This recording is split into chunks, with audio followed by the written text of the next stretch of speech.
Hi everyone. One of the things I am learning to normalize is to celebrate my wins when I win, when I do well. And so I just had a conversation with my child because I know I just posted about how gentle parenting is hard. And I did a follow up message and I told her, hey, I just want you to know this love is not conditional. I'm going to love you whatever happens if you tattoo your face. I will struggle to accept it, but I will love you because you're my child and you're the child God has given me. And we talked about how she was feeling and we talked about how to breathe through it because I have a breathwork coach.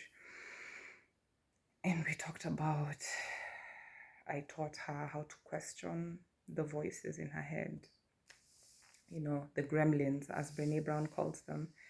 And I asked her fact or feeling. You're feeling like you could have done better here. Is that really true? And she was like, actually, no, I actually gave it my best. I was like, good, good. So I love that for you, sis. You gave your best. And we had such a beautiful conversation. And one of the things I love that I did is something I learned from my mom. And I think about her every time I'm parenting because I'm like, oh gosh, what would Betty do? Because she did a lot of things right. And I told her, cry, as I am doing right now. And I told her, just cry, let it out, and breathe in and out. And I don't want you to hold in tears. I don't want you to be that tough Black woman. I don't want you to be a Maasai girl. I want you to just be a child. I just want you to be an emotional human being. I want you to unlearn being a human doing or holding back your emotions.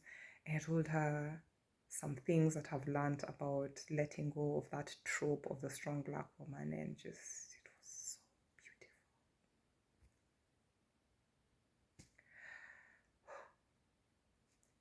And part of it is difficult because there are times when I wish like I had the thing I'm giving. I've been learning how to parent from my friends who are parenting intentionally. The first time my friend told me she doesn't smack her kid, I was like, what?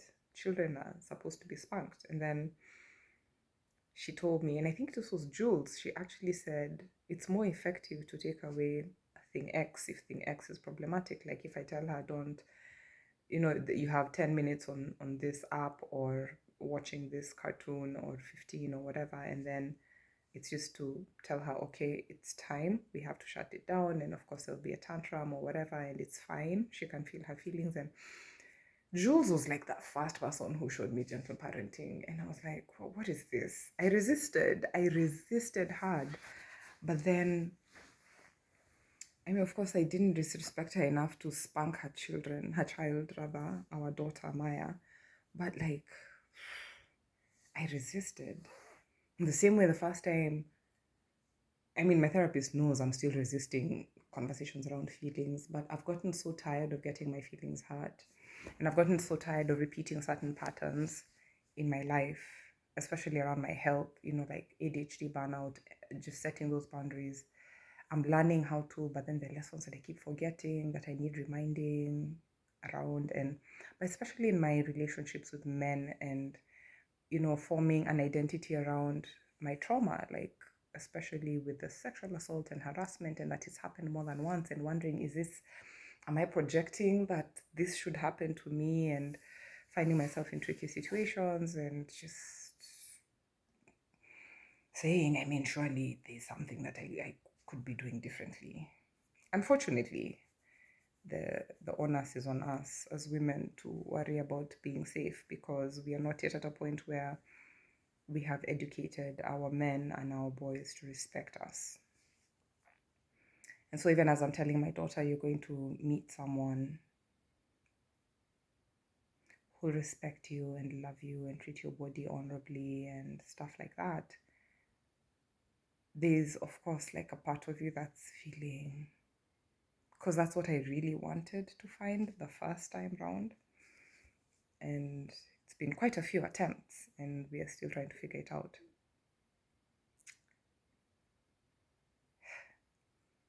So I'm asking myself, fact or feeling? Today was a parenting win.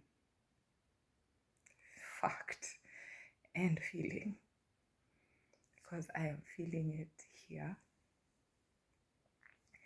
And I am hearing it from her that she's feeling better, that she's realized she does need to get back to the journaling and she does need to do ABCD. And, hey, how about you and I both do audios? I don't want to listen to yours if you don't want to share them with me, and you don't have to listen to mine because I am the adult here. And there's some that I may be able to share with you if they're not too personal, or if I'm okay with it, because it's also part of learning boundaries, that I'm a whole entity and you're a whole entity, and some things are for me and some things are for you. I wish I had this. When my therapist first said, "You're not your mom," I broke down and cried. Because my mom represented the perfect parent until I started to unearth some things. And then she started to list for me some of the ways in which I had shown love and care unconditionally. And I was like, oh, wait, I practice unconditional love. It's not based off of how Christian you are, or how long your dress is, or how covered up you are, or whether or not you wear makeup, or whether or not you're sleeping with a guy you should not be sleeping with, or a girl. And if I failed at everything else and I've gotten this right, then I am winning at life. And I just thought I should share that update with you, because the reason why I started sharing on this platform on YouTube is so that I could just be honest with people about the everyday. And why is that important to me? Because when people look at you on the outside and you sound a certain way, or you look a certain way, you have this athletic build, you have these nice locks, and they cost a certain amount of money to do, and you've been in Germany for 2 years, and you're able to afford to buy an air fryer, and you have these nice JBL headphones. Like, people tend to have certain assumptions about you. They think, oh yeah, she got it good. I do have a lot of stuff working out for me. And I realized today, when a friend of mine told me, oh yeah, I've never asked you about how you grew up. Like, today is the first time I'm catching a glimpse of it. And she has shared deeply about her childhood and her parents and her family dynamics with her siblings and extended family, by the way, and neighbors. But I hadn't really let her in on some of the stuff. And she's like, yo, I didn't know. I just assumed it was a sore subject. And I was like, oh, whatever made her think that? I should ask her. She's probably awake. Most of my female friends are actually workaholics like me. And then now my child is like this. And I'm also trying to teach my daughter rest. And I've told her no more work on Saturday night. Saturday night is movie night or date night. When you get into a relationship, if you choose to get into a romantic relationship, but no, just no work on Saturday night, please. So she's going to work tomorrow, and then she's going to work on the rest of what needs to be done by Friday, because no one is going to die, and I am not going to be the mother who pushes her daughter to do something to prove to me because Jesus knows better than I do. He who made the sun stand still when Joshua was slaughtering the enemies of ancient Israel. God, that's a horrible example to use considering the day and age. And I'm not referring to the current Israel, that's not ancient Israel. But the God who made the sun stand still. So this minority tribe of former slaves, brown people, would fight a war and thrive in this new land. He's going to conquer my enemies. That's such a violent example. Let me run that back. If God can make the sun stand still, okay, but that's still a war imagery. Okay, fine. He made he parted the Red Sea. Okay, so if he could make the Red Sea part, he could calm a storm. This one is not going to be too difficult. God has first-hand experience in giving your kids everything and they still screw up. He knows what it's like to have your heart broken because your child went ahead and did the thing you told them not to do.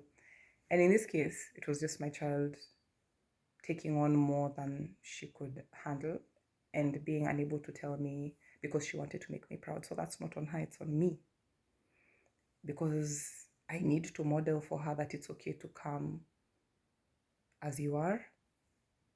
I need to repeat it so much that it's second nature for her because it's something that's happened before. Then I must be the sort of person who's shown her so much perfection and put togetherness that she thinks she has to come to me with that. So I want to do better. And I'm going to start making more time for us to just talk about normal stuff out of work. After this website, I'm intentionally going to do that. I know she's yet to take herself out for a meal because we sent money for that. And I told her, do not take it to church and do not give it to the poor. Okay, fine. If you see a poor person, you can give them a small amount. But like, don't be paying off people's debts.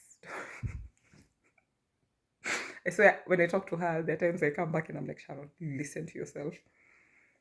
And don't devastate yourself financially because that is codependence. Setting yourself on fire to keep others warm. And I'm learning that I must be projecting that onto her. And I don't want her to think that suffering is sexy or that martyrdom is the way to go, because we teach enough of that in the Seventh-day Adventist Church, which she's a part of. It's also why she's living with someone who's not an Adventist, so that she can learn there's God elsewhere. It's about time for me to send her to my Muslim friends and family so that she can... Yeah, she actually does need to visit a mosque and to go to the beach. Now I know. I need to plan. When she's done with school, she can have that to look forward to. Yeah. Anyway, I just thought I should let you guys know that things are... we are healing and we are learning, and when we know better, we do better, and when we screw up, we say we are sorry and we give space, because that's what love is. Love is, hey, talk to me about how you're feeling and let me in, and then you are safe, a safe landing, and then you don't use that against them, and then you just tell them I love you anyway, and there's no yelling, there's no, oh my God, what is wrong with you? And there's no... That's the parent I've always wanted to be, and that the fact that I showed up like that today, because it won't happen every day, because I'm human. The fact that I showed up like that today, in spite of being tired and moody and bleh, it's a good sign. I should tell Ruby. My therapist should be so pleased. Stay happy and healthy. Please tell Dr. Mike, the cute one on YouTube, that I'm still crushing on him heavily. Yes, and Trevor Noah and whoever else. Yeah, although I respect them as well. It's just, gosh, those... Oh, and Denzel and Idris Elba. Anyway, a little humor for a very emotional day. I literally feel like I need a drink, so I'm going to make some hot chocolate. Because guess who has decided to get off alcohol and is doing the thing? Yeah, I've made some decisions to do better now that I know better. And I want to set that example for my child. And what greater motivation than to want to be a better mom? I'm very proud of myself today. I'm going to sleep really well. Peace.